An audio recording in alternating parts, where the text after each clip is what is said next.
Imagine spending your entire life searching for the truth, leaving behind your family, your wealth, and even your freedom, just to find it. This is the extraordinary journey of Salman al-Farsi, may Allah be pleased with him, a man who crossed lands and endured slavery, all in pursuit of one thing, the true religion. And when he finally found it, his life changed forever. In the vast land of Persia, in the city of Isfahan, lived a young man named Salman. He was born into a noble family and was deeply cherished by his father, who was a Zoroastrian priest. His father loved him so much that he kept him sheltered, ensuring he remained dedicated to their fire-worshipping faith. Salman was entrusted with maintaining the sacred flame, never letting it extinguish, believing it to be a source of divine power. One day, while overseeing his father's estate, Salman heard a melodious sound coming from a small Christian church.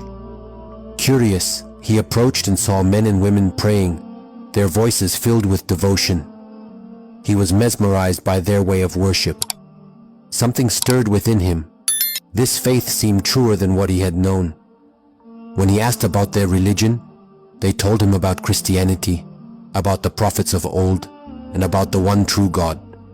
His heart found peace in their words, and he realized that his own faith was incomplete. When he returned home and told his father was furious. In desperation, he locked Salman in chains, hoping to keep him from abandoning their traditions.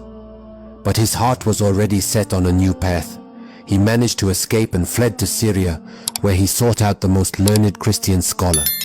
For years, Salman dedicated himself to learning, serving one teacher after another. He was taught by a pious monk, whom he found to be just and righteous.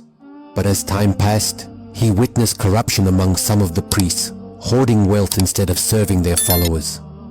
His teacher, however, remained sincere, and before his death, he told Salman that the true faith would soon manifest through a final prophet in the land of Arabia.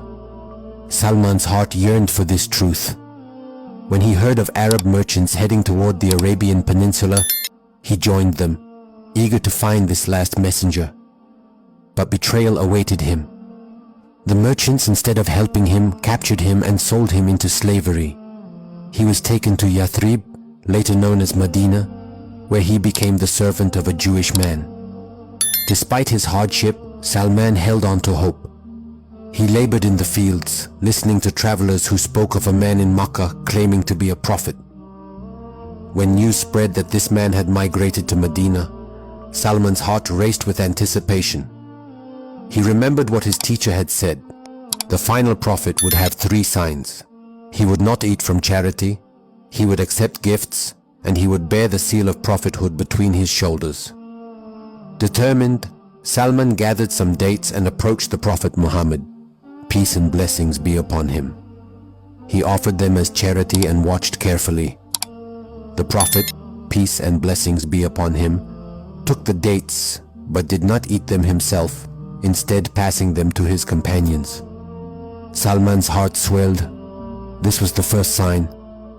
A few days later, he came again, this time bringing another handful of dates.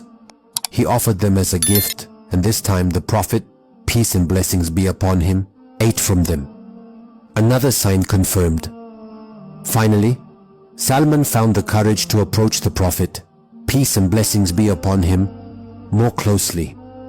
He walked behind him, trying to glimpse the seal of prophethood on his back.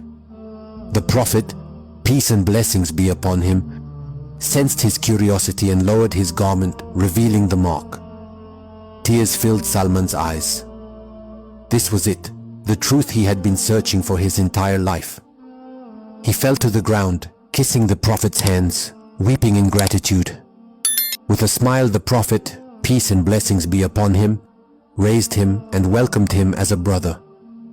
Salman al-Farsi had found the truth, not by inheritance or convenience, but through years of sacrifice, hardship, and sincere seeking. Salman al-Farsi spent his entire life searching for the truth, and when he found Islam, he never looked back. His journey reminds us that guidance is for those who sincerely seek it. no matter the obstacles. As Allah says in the Quran, "But those who strive for us, we will surely guide them to our ways." And indeed, Allah is with the doers of good. Surah Al-Ankabut 29:69. If you found this story inspiring, make sure to like, share and subscribe to support the channel and help spread these powerful stories from Islamic history. And let us know in the comments, what lesson do you take from the life of Salman al-Farsi? May Allah be pleased with him.